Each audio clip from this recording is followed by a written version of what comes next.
nigga use a eye. It's the sun I shine on any block. Cause I'm that nigga and you not. Huh.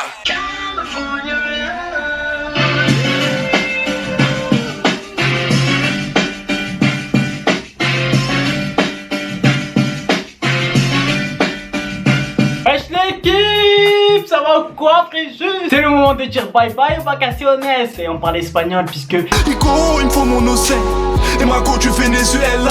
tout ça pour te dire frérot, que panique pas, LNST est venu à ton secours. Déjà si t'es au collège gros, je vais pas te mentir, j'étais une victime au collège. Donc je pourrais pas t'aider. Je rigole, en troisième j'étais chaud.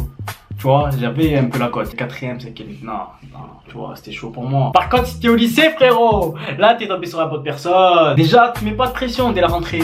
Ne commence pas à sortir ton costard cravate. On s'en bat les couilles, cousin. Tu mets un petit t-shirt frais, tu mets un petit jean classico, des petits Air Max, et c'est bon, t'es frais, cousin. Y a pas besoin de dire ouais maman, est-ce que tu peux me repasser ma chemise de chez Tachi? On s'en bat les couilles. Non, parce qu'il y en a beaucoup qui complexent sur comment ils sont habillés et tout. Cousin, c'est pas laïd. Mais avant de s'habiller, cousin, quand tu te réveilles à 7h du mat pour aller en cours, ce qu'il faut avant, c'est dormir. Et en général, quand c'est la rentrée, frère, pour tout le monde, personne n'arrive à dormir. Mais moi, je dormais pas, tu vois. Je me disais, putain, quelle classe je vais avoir, quel emploi du temps? Est-ce qu'il va y avoir de bonnes meufs dans ma classe? Ça, c'est la question que tout le monde se pose, frérot. Mais pour les mecs. Après, je sais pas, pour les meufs, dites-moi en commentaire, genre, tant les meufs, vous aussi, vous devez dire, putain, est-ce qu'il y a des beaux mecs dans ma classe et tout? Genre, c'est un truc de ouf en fait. Et quand t'arrives pas à dormir, tu fais quoi? Tu check tes messages, tu check Twitter, tu check Facebook, tu check Insta. Tous les liens sont dans la description si tu veux m'ajouter. Tu check tout ça, t'arrives pas à dormir.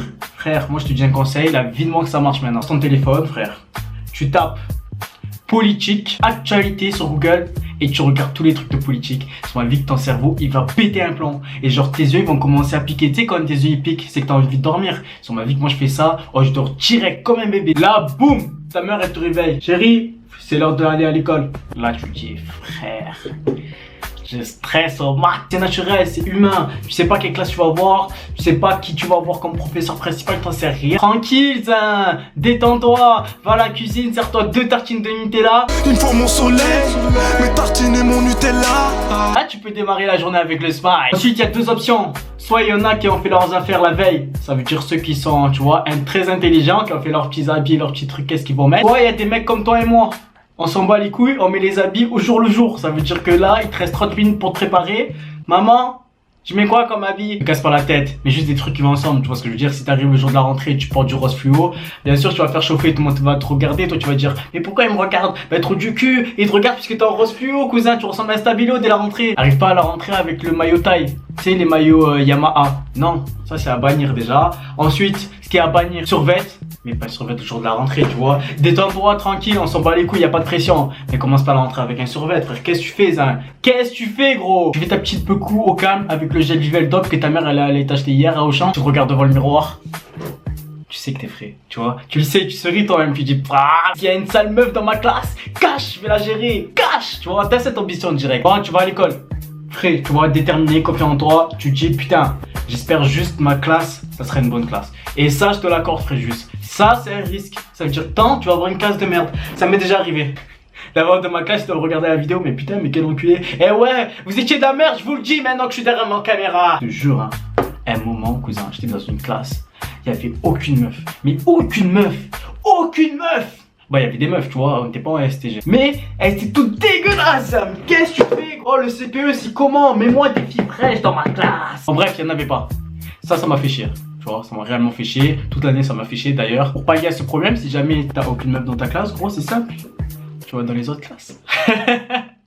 Eh oui, il faut être malin de nos jours. Ensuite, deuxième problème qui pourrait t'arriver, c'est que t'es surchargé sur ton planning. Putain, t'as un emploi du temps qui est aussi chargé qu'une voiture qui revient d'Espagne. Et là, t'es dans la merde. Ça m'est déjà arrivé. Il y a déjà des fois où voilà, je faisais des 8h, 17h. Plein pot, tu vois ce que je veux dire, pendant toute la semaine. Et ça, frère, c'est hard. Oh, et je me souviens à l'époque, il y avait une année, j'avais une option. Le délire, c'est que cette option-là, c'était un samedi. Hein. Oh mon Dieu, oh, c'était un cours le samedi, frère. Bonne chance, frère. Bonne chance. Que Dieu soit avec toi, frère. Je te dis pourquoi c'est chaud si t'as cours le samedi. Les gens ils vont te mettre la haine. Ils vont te mettre la haine, ils vont te dire ah Fares, ça va ou quoi? Ce soir tu dors chez moi, ma daronne elle veut. Non gros, j'ai cours demain. Comment t'as cours? C'est samedi demain. Mais non, je peux pas, j'ai anglais, désolé. Je rate un truc de ouf là. Là, je veux ramener des meufs, ça va faire une grosse soirée. Eh ouais cousin, tu rates un putain de truc, moi ça m'est arrivé et je te jure que j'avais chaud la nerf. En plus le pire, c'est ceux qui font du sport le dimanche. Genre c'était un club de foot hein, et que les matchs c'est le dimanche. Mais frère, t'es dans la merde hein. Tu mets tout le temps le réveil. Et moi je mettais tout le temps le réveil. Toutes les semaines je mettais le réveil, je pétais les plombs hein. Troisième chose qui pourrait te mettre les nerfs, si au grand jamais y a pas tes collègues dans la classe et tu vois qu'il y a que des mecs morts dans ta classe. Alors là, tu vois les meufs encore ça passe. Frère, si par contre il y a aucun délire dans ta classe, mais t'es foutu. Mais t'es foutu. Voilà, ça c'est les risques que tu peux avoir. Faut que je te dise la vérité. De toute façon tu le sais, mais t'as pas pensé à ça. Puisque là, je sors la vidéo maintenant et lundi tu vas en cours à ta rentrée. Premier jour, tu vas faire comme tout le monde. Tu vas prendre ton petit cahier, ton petit agenda, tout neuf, tout propre, ta nouvelle trousse qui te paddle. Tu vas commencer à écrire en respectant la ligne. Mais ça c'est fini, ça. Dans un mois, c'est terminé, ça, tu vois. Dans un mois, toi et moi, nous savons que ça va partir en couille. Donc moi, ce que je te conseille, c'est que pars en couille dès maintenant. Dans un mois, c'est mort, frère. Ça va commencer à lancer des trousses. Ça va commencer à faire des télétatouages malabar. Ça va commencer à mettre sur les mains des autres. Hein. Ça va partir en couille. Ça va partir en couille, je te dis la vérité. Tu fais pas trop de potes. Parce que si t'as des potes, tu vas commencer à délirer avec eux, tu vois. Alors que si t'es solo alone, comme on dit en Amérique, frère, là t'es bien. Tu peux être concentré pleinement dans ce que tu veux faire. Et ça, c'est le meilleur moyen de réussir ton année. Voilà. Dit-il le mec qui a foiré ses 2 années. J'ai un assez mauvais exemple. Mais j'ai eu mon bac. Quand t'as le bac, tu peux faire fermer des gueules à tout le monde. Frère, t'es moche. Qu'est-ce que tu racontes? T'es moche, cousin. Ok, ça va, tu fais le mec. Mais j'ai le bac. Mais moi aussi j'ai le bac, frère. Qu'est-ce que tu racontes? Mais t'es un bac pro. Qu'est-ce que tu me racontes de bac là quand t'as... Non, je rigole. Ce qu'il y a un bac pro, c'est un bon délire. Tu sais pourquoi? Parce qu'après, ils peuvent aller en pro. Tu vois, tous les trucs de pro, tout ça, ils peuvent faire. Non, en vrai, c'est chaud. Si t'as une mauvaise réputation d'entrée, bah, t'as une mauvaise réputation d'entrée, tu vois. Ce que j'ai eu moi tout au long de ma vie. C'était un calvaire. C'était un Calvin Klein. J'ai pu m'en remettre comme abonnant à la chaîne de l'Insta. Ça a changé ma vie. Je me suis abonné et depuis, tout est allé mieux. Oui, j'ai retrouvé la foi en moi. Je suis devenu frais. Plus exactement, je suis devenu un Fréjus. Un Fréjus, Bob du Fréjus. J'ai besoin d'air l'héros. Le conteneur peut contenir de l'héros. Relancer toute la mi-fa ici-bas. Mon couple a duré 2 semaines comme les 6 balles. Nique l'amour, vive la pénétration vaginale. Tes rappeurs ne méritent pas comme Giroud Gignac. On baisse ta sœur, on nous fait des clés. Prends l'ascenseur, je prends l'escalier, j'arriverai musclé. Après, tu vois, tu peux lâcher un like aussi, tu vois. Ça donne la chance. Tu peux avoir une bonne classe et un bon emploi du temps si tu lâches un like. Ça m'est arrivé, moi. À un moment, j'ai lâché un like sur une vidéo d'un mec et je te jure que j'ai eu une sale classe. Une méchante classe. Genre 99% de meufs. Et les 1% c'était moi.